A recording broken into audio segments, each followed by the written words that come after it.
Hi guys, been asked to do a distance wedge video, so I'm on my way outside in the freezing cold with this and this to show you how to do it. See you in a minute.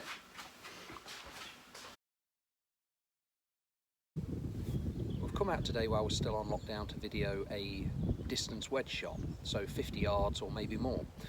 Several ways of doing it, but the way I would try and encourage people to learn is to make a nice U-shaped swing. Okay, there's a couple of reasons for this.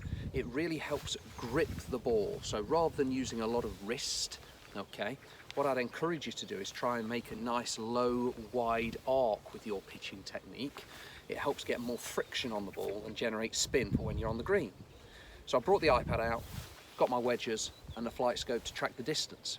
Let's have a little go. As you can see where I am, not able to get to the golf course, I'm pitching off longer grass here, so I brought a little mat to pitch off for the demonstrations. I'm attempting the shot, the 50-yard pitch, with my 54-degree wedge.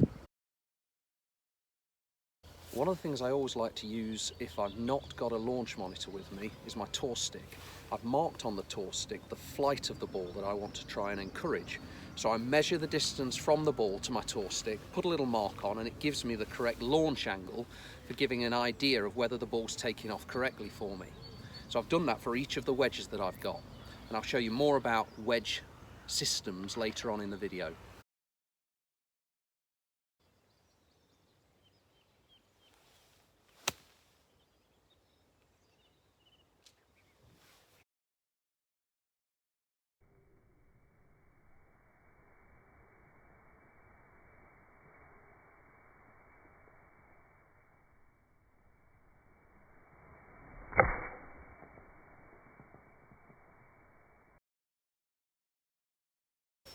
There's several things I try and concentrate on when pitching. To control the distance, I want to use my core, my trunk, to turn and control the speed of the action. My arms are really along for the ride, so I try and feel like I keep my elbows pinched into my ribs and use my ribs to rotate, to generate the speed that I need for the swing. What I don't want to do is introduce too much wrist hinge or flicking of the wrist to help the ball on its way. I want this club to go low to the floor and skid at impact. It'll create a lot of friction between the club face and the ball, give me maximum spin when the ball hits the green. Very important if you want to be able to control distances further down the line. There's various different wedge systems that you can use to try and judge the distance of your wedges. The one I prefer to use is where I judge the length of my swing relative to my arm position. So I find that quite easy to judge. It's what they call an internal judgment. So it's judging the play of what am I doing, where's my arm, not where's the club head, because it might go out of sight and be difficult to monitor. So there's other ways too. So you've got to find the one that suits you. But if you wanted my advice, I'd be going for where's my arm position, and I measure it relative to a clock face.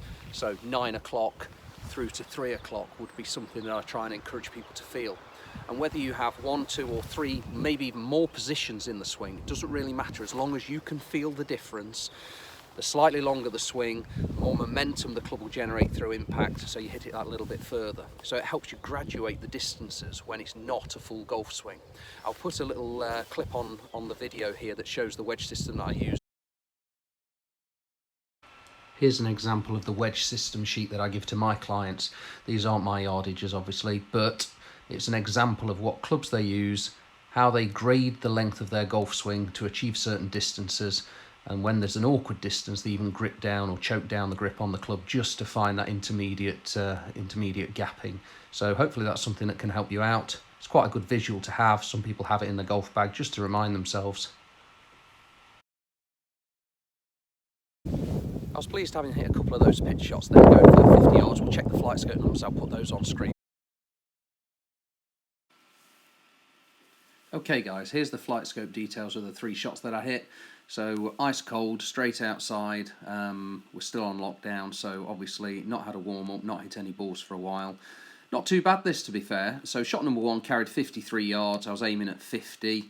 Vertical launch angle of 29 degrees, so I always try and get the launch angle to be half the loft of the club. So I was pitching with a 54-degree wedge. I'd be wanting that to launch at 27 or thereabouts.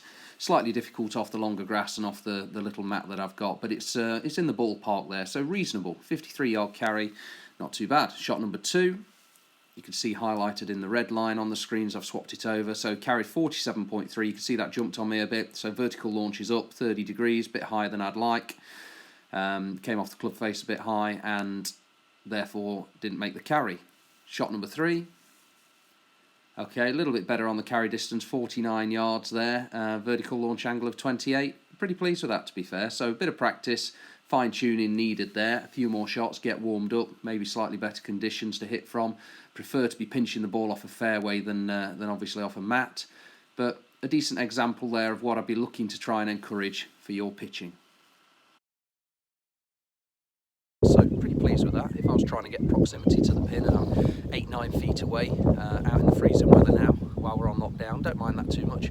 With a bit of practice though and a better lie, hopefully you can get yourself in a position where you're close to the pin, you can make some birdies. Hope you enjoyed the video. Please subscribe if you do.